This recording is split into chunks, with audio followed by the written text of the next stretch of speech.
Well, we've done it now. We played the last full week of college football without a college football playoff ranking. And so, as we put a bow on October, it is time for the Week 9 recap of the 2025 college football season from the Heavily Biased Top 10. In this episode, we'll talk about rethinking the SEC. The Big Ten is on snooze control. It really should be the G7 Part 2. We'll continue our series Flag on the Play, talking about, well, we'll see when we get there.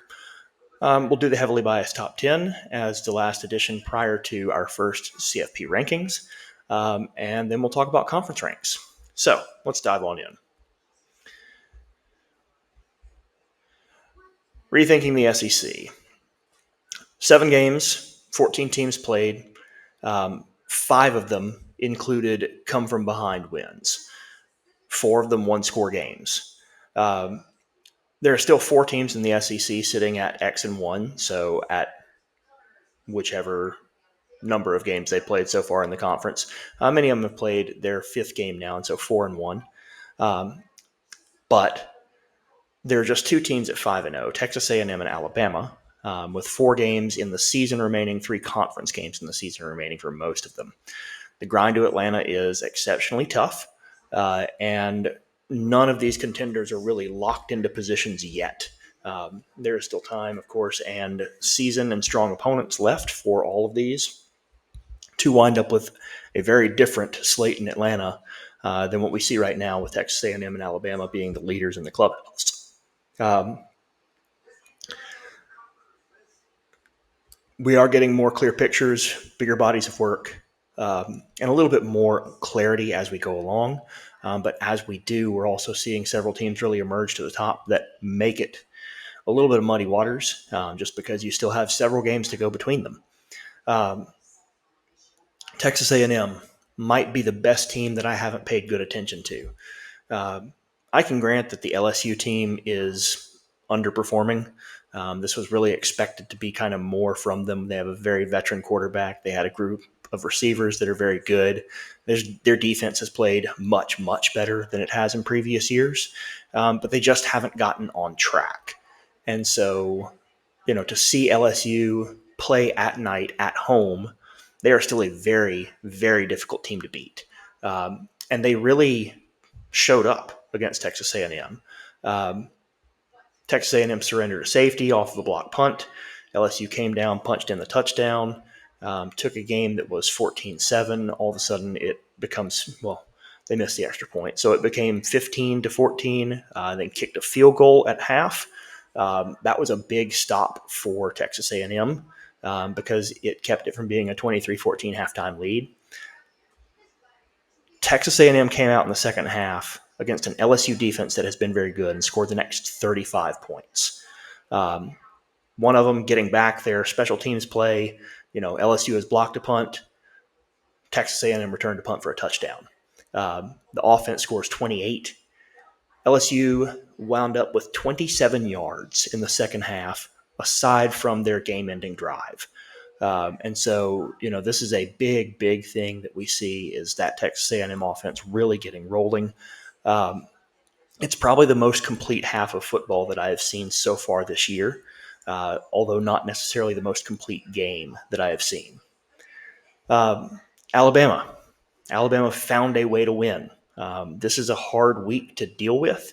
You have a South Carolina team that is also underperforming its expectation. Team finished 9-3 last year. Had a lot of people back, a lot of very good defensive players, a lot of very good offensive players.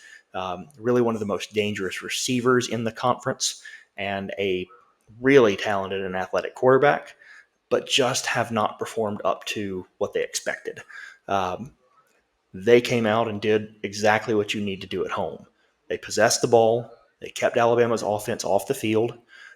They shortened the game with their running game, and really just kind of made it a slog. The thing that they needed to do in order to win. They got a good special teams play, a very positive play where they recover a punt that bounces off an Alabama player, and really, did all the things that they need to do except for a couple of drives. Alabama put together a nice drive there at the end to tie the game. Came back, put in a good 2-point play that they looked very solid and sharp on, and then played complementary football. Following that offensive possession, came down, got a good defensive stop, stripped the ball on a second and 4 play, came up with the fumble, took that in for a touchdown, got a good special teams play on a nice squib kick that was fielded poorly, pinned South Carolina very, very deep in their own end with seconds to play, no timeouts, and needing to do things, and then came up with sacks. So that's the kind of complementary football that you want to be playing and that they really didn't show for the majority of the game. But you're going to have to win some like that if you're going to play in the SEC. That's just the bottom line. If the conference comes down to Texas A&M versus Alabama, what about the others? What about other playoff spots? For several weeks now, I have ranked the SEC as potentially having a fifth playoff spot, as almost definitely having a fourth and potentially having a fifth. So let's talk about a few of these others and what would need to happen. Georgia. Georgia still has a very tough couple of games on their schedule. They are idle this week before playing UF. Remaining games include Texas and Georgia Tech. They're going to be favored in every one of these so far, including the Georgia Tech game. If they get through and they win the games that they're favored in, they're looking at 11-1. If they were to lose one of the SEC matchups, they really can still kind of shove their foot in the door should they wind up beating Georgia Tech, because Georgia Tech right now is kind of the presumptive, not lock, but one of the presumptive teams playing in the ACC championship. Ole Miss. Ole Miss has played the majority of the rough portion of their schedule. They're down a game to Georgia on direct play. So the likelihood that they're going to kind of backdoor their way into the SEC championship game is relatively small. They are also favored in all of their remaining games. And it's a real waltz in if you manage to finish the SEC season at 11-1. The only sticky spot for them would be if they take another loss and Georgia takes another loss, then they're stuck behind Georgia at 10-2. So that would be really kind of their way out if there are enough teams that really push for that spot. Vandy, Tennessee, and Texas. These are kind of some mutual exclusivity built in, but notice that that's for now probably a fifth spot in the SEC, which would really tighten that group. Tennessee goes 10-2. The easiest, cleanest thing is if Tennessee winds up 10-2, that means that they will have beaten Vandy. They will have beaten Oklahoma, which are both very solid along the way, and their two losses would have been to Georgia and Alabama, two presumptive teams for making the college football playoff. So that would be a pretty easy way in. Vandy has a hard road ahead of them. They still have Texas this week and Tennessee the last week of their schedule. But they sit right now with the cleanest record of the group because they're just the one loss. Texas is kind of the enigma out of these three. Arch Manning played very well finally in the fourth quarter. Texas put up 24 points and gave up 7, so a 17-point deficit that they overcame to be able to get the game to overtime. Manning then had to leave the field due to an injury during overtime, and Texas still wound up winning that game.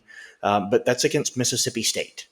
And so this is not where you expect this team to be. That's not a team you expect to struggle with quite that way. That said, Mississippi State's record and South Carolina's fairly similar. So to say that Texas has lived up to the preseason hype of a number one ranking starting off AP, this is again why I do not do preseason rankings. But Texas is in a position where should they make it up to the end of the season, they would have to survive Vandy, Georgia, and Texas A&M in a 4-game stretch. If they wind up 10-2 with that, then they are definitely a lock for the playoffs. They might be able, depending on how things go and depending on who they manage to beat. If they manage to beat Georgia and Texas A&M, or if they even lost to Georgia and split Vandy and A&M, that might still be enough at 9-3. This is one of those very few teams that might be enough, because that would be losses to some very, very solid teams along the way. And it's just a possibility that that's kind of how this is going to play out. Big Ten on snooze control. Once again, every game in the Big Ten went according to standings. Uh, you know, last year I talked about the Big 12 and the way that the Big 12 was just boring. Everything in the Big 12 was just this whole long slog of no meaningful games. And you had a month and a half or more of just nothing that mattered. And I'm not letting the Big Ten slide on that either. It's far enough along in the season that you expect there to be some clarity for kind of how these teams are doing. And sure, there is. The entire league went to standings. However, my goodness, like, buy your tickets now. If you're going to go to the Big Ten championship game, go ahead and buy your tickets. If you're an Ohio State fan or an Indiana fan, because there's nothing left on their schedule. The best team that either of them play is Michigan, and that's, of course, Ohio State's final game.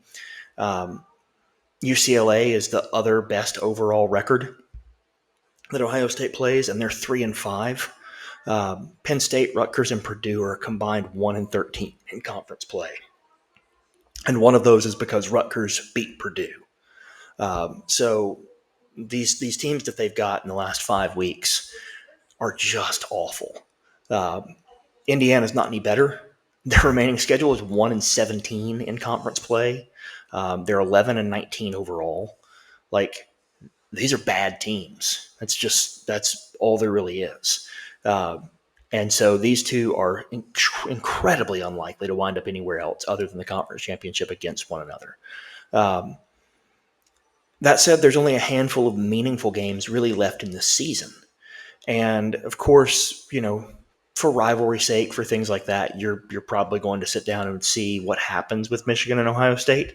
But should Michigan lose that, that's their third loss. They're eliminated. Oregon sees another couple of games that could be kind of potential elimination games. I'll talk about this a little down the line to say how Oregon's actually done so far this year. Iowa versus Oregon is the first one up in that set. That is an elimination game for Iowa. Should they lose, it is their third loss. 9-3, not going to cut it. Oregon faces USC, and they face Washington down the stretch. Those two, just kind of depending on how they go, are also possible third loss games for Washington and USC, respectively. Either of those, again, 9-3, not going to do it out of the Big Ten, especially if there are enough teams in other conferences that are 10-2 or better. This conference just is not deep enough this year to provide the wiggle room for that. It just isn't there.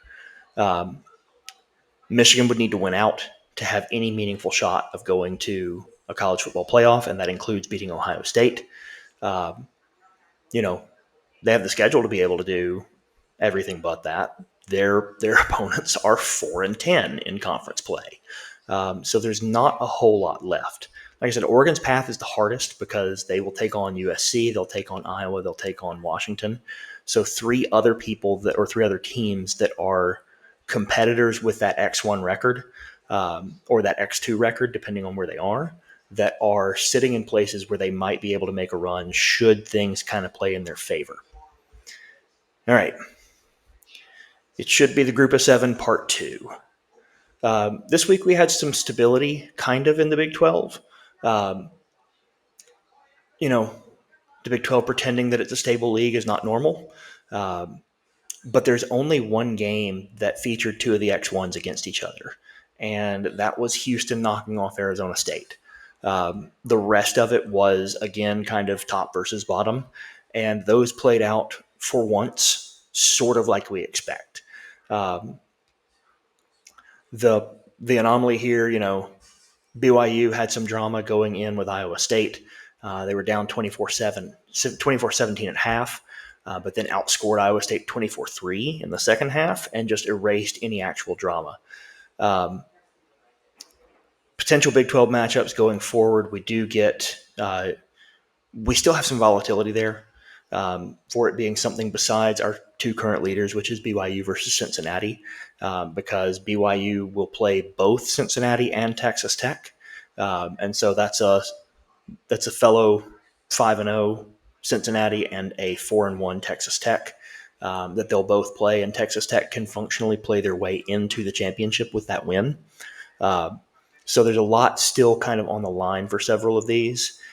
Houston is still in the mix, but is locked behind Texas Tech. They're done with the hard part of their schedule. They don't play BYU or Cincinnati. The ACC, shallow and uninteresting. Like this is a conference that the only thing that looked like it might matter this weekend was North Carolina outplayed Virginia, outplayed them handily, and had a couple of fumbles late on drives or interceptions late on drives that really kind of stalled them out in places where they could have gotten points. Wound up going into overtime. Virginia scored first, and North Carolina went for two. Got stopped at the one, so they did not manage to convert the 2-point conversion. I credit anybody who, especially as a home team and as an underdog, goes in and goes for it. That they try and take that shot to go ahead and win now. That said, come on. Like, Virginia almost found their way out of this mix. There are a group of teams in this that are X1s that are, going to play some interesting games down the stretch. Pitt is probably the most interesting as far as until they lose another game. However, Pitt's not favored in several of their games down the stretch. So let's see. Georgia Tech towards the end of the month. Georgia Tech will play Georgia at the end of the season. So Georgia Tech will finish their conference schedule a week early. Pitt winds up playing Notre Dame. They play Miami. They play Georgia Tech. And so this is a team that has a lot that they can play back into, but they're not going to be favored in any of those three. And so there's also the possibility that if they go out and just manage to win one of them, then they're going to be, in some decent shape. But again, this is a team that's probably not going to finish 10-2.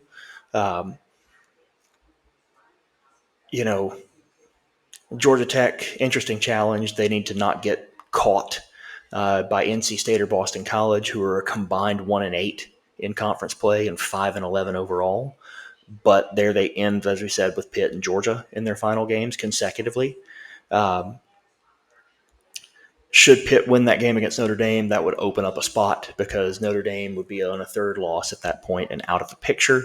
But then playing Miami as well, and in the late part of it, you could wind up, if you're in their case, winning your way in and then losing your way out. But that's really the only thing to kind of follow, because Miami is sitting in a position where right now, if things kind of play to where they are, they won't even go to the ACC championship game. They'll be 11-1, but they won't go to the ACC championship game. And that's the one place where you get a lot of flexibility in that league. Flag on the play. We're using this segment to talk about a couple of things each week that are sort of sticking points in how the season is playing out and how college football itself is playing out. This week, we're kind of asked the question, is it time to talk about Prime? I have no particular. Let me be very clear. I have no issues with Deion Sanders as a coach or as a person. The things that I hear about how he runs his program are stellar.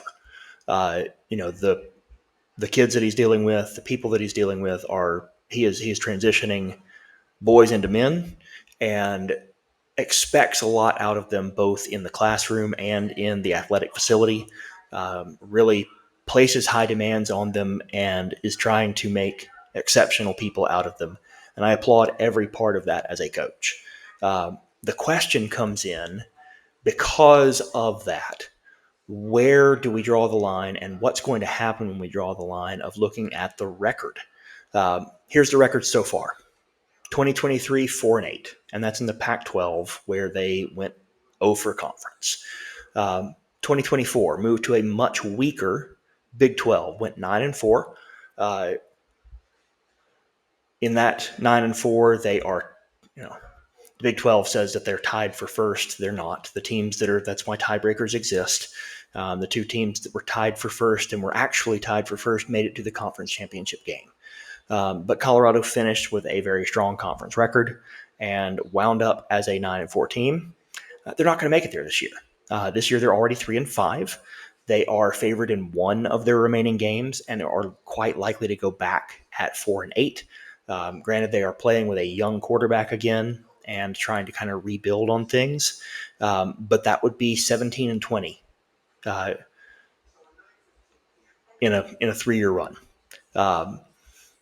Billy Napier was fired at Florida at 22-23. Sam Pittman was fired at Arkansas at 32-34.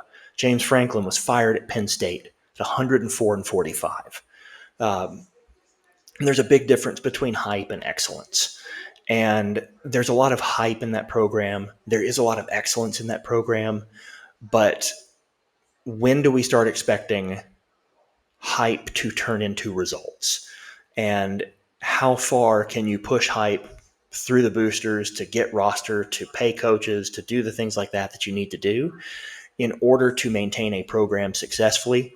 He's the 14th highest paid coach in college football. At some point, that's got to turn into results. Revenue sharing is a big focus of college football and NIL. And it's really a matter of time before we start to see that spread across any other athletics. The reality is that in 2020, 18 programs in all of college football were money-gaining programs. Most of them went through the season with an operating loss, on average about $18 million. And so when we start looking at revenue sharing and giving back to players some of what the conferences make, we start to really question where that's going to be, because television deals, things like that, those are already in place long term. And so there's not going to be a lot of give on the side of the people who are paying the bills on the conference side. There's not a whole lot of wiggle room, obviously, with the universities themselves, because there's just not that much in the budget that, this is not gaining money for them. Exposure, yes. Merchandising and sales, yes. Losing money, playing games. How long can that persist? Let's look at our top 10. This week we have a tie at the top. I don't like to, not much of one for moving teams on a bye in the season when there's not a good reason for it. Ohio State didn't fall off the top line here as much as they're joined on it by a Texas A&M team who really has a lot of merit to that same claim. I went and broke down numbers for these and tried to kind of figure out who's played tougher schedules, who's done what so far. And these two teams are very similar, both in their overall strength of schedule thus far and kind of what their overall will be if the season ended right now. The fact of the matter is that OSU is still probably the most talented team that I have seen play. I don't think I've seen them play a complete game, but I don't think I've seen them need to. And so there's still a lot of room for growth potentially out of Ohio State. But there's also the Texas A&M schedule has been just slightly better. And going down and getting that big win at LSU, they've earned the right to be on that spot. Alabama comes in at number 3. And here's where we're both a bit biased and where we really start paying attention to numbers. As we said, Ohio State, Texas A&M, similar in the defeated opponents' wins. Similar in the total schedule win-loss. Those are 29 and 31. So like it's a very, very tight thing between those two. Alabama's defeated opponents. Now keep in mind, Alabama has lost a game. Alabama's defeated opponents, 34 wins. So the people that Alabama has beaten have a higher win total than either of the two teams ahead of them, and it is just that loss that keeps them off the top line. Metrics matter. Indiana, they're going to hold on to this spot in spite of my reservations about them. They played no Power 4 games out of conference. The remaining conference slate for them, as we said earlier, is 1-17 in the conference right now. It's just an absolute joke. 3/4 of the SEC and half a dozen other teams around the country. Texas Tech would love this schedule. Miami would love this schedule. Clemson would love this schedule. They don't have it. It belongs to a Big Ten team that is beating the people that they should beat and beating them badly. But I think there's a difference between beating the people that you should beat and being the best team on the field. We'll see what happens when they play somebody that actually has some meat to them. And that wasn't Oregon. And I'll tell you why when I get down to them. Georgia. Georgia comes in at number 5. Current comparisons between Georgia, Indiana, and Ole Miss are relatively similar only because the Bulldogs did not win their game against Alabama. It's the loss that pulls them a little bit off of that and is going to keep them behind Indiana for me. Their strength of schedule overall matches Alabama's right now as the top schedules in this entire list. Ole Miss comes in at number 6. They are locked behind Georgia because of a head-to-head loss. Georgia Tech comes up. This is again one of these that they slid up. They moved in just a little bit to get to that number 7 spot because of Oregon's defeated opponents. Oregon's defeated opponents, as we said, metrics matter. They were ahead of some of these last week. The teams that Oregon has beaten, the FBS teams that Oregon has beaten so far, have 16 wins between them. Let that one sink in. Oregon's defeated opponents, 8 games into the season, have 16 wins between them at the FBS level. They played an Indiana squad that's very good, and so the total number of wins that their opponents have is bumped up by that. They didn't win that game. Vandy, as we discussed above when we talked about Vandy and Texas A&M, or Texas A&M, Tennessee, and just kind of the last couple of spots for the SEC. Vandy has a lot to be able to prove in the last few weeks. Maybe not quite as much as Texas will have an opportunity to prove, but they will have their chances. BYU rounds out the top 10 they're the best team in the Big 12 right now. And we'll see how that goes as they play Texas Tech and Cincy in the next few weeks. Let's round this out with conference rankings. The SEC is at 4.4 this week. That is up 0.2. I still think that they have the best opportunity to put in this. I feel like it's going to be 4 teams not as a foregone conclusion, but that's really par right now for what the SEC is doing. And I think that they have the opportunity to go above that, especially considering some of the metrics that I gave you. The Big Ten down 0.3 to 3.4. I think that their chance of putting in 4 teams has diminished greatly. USC losing to Notre Dame put a big dent in things because it gave Notre Dame a really much needed infusion. A third loss there would have put them out. Instead, they got a Big Ten win. And so sitting where we are, really there's only 3 spots open. As we said when we were discussing kind of those spots between USC, Washington, Oregon, Iowa, one of those. Michigan, maybe, but Michigan has to run the table. They have to beat a very, very good Ohio State. And if that happens, then just maybe, there's a chance that the Big Ten would get 4. But I think that chance is very small. I think 3 is basically a lock. But I think 4 is much less likely than last week. Continue to have a tie with no movement, ACC and Big 12. I do think that both of them are likely to get 2 in, but there's a little bit of a chance that they don't. And so I've got them at 1.8. G5, top-ranked champion by contract, is going to wind up with a spot. And then Notre Dame went up by 0.1 this week to about a 60% chance of making it into the playoff. That's it for this week. We'll come back next week. It's actually Alabama's bye week, so I might be a little bit late putting things out. But we'll come back next week and look at the first CFP rankings. And that puts a wrap on October and a wrap on the Week 9 recap. So wherever you're listening to this, go ahead and hit like or subscribe. And thanks so much for tuning in. We'll see you next week.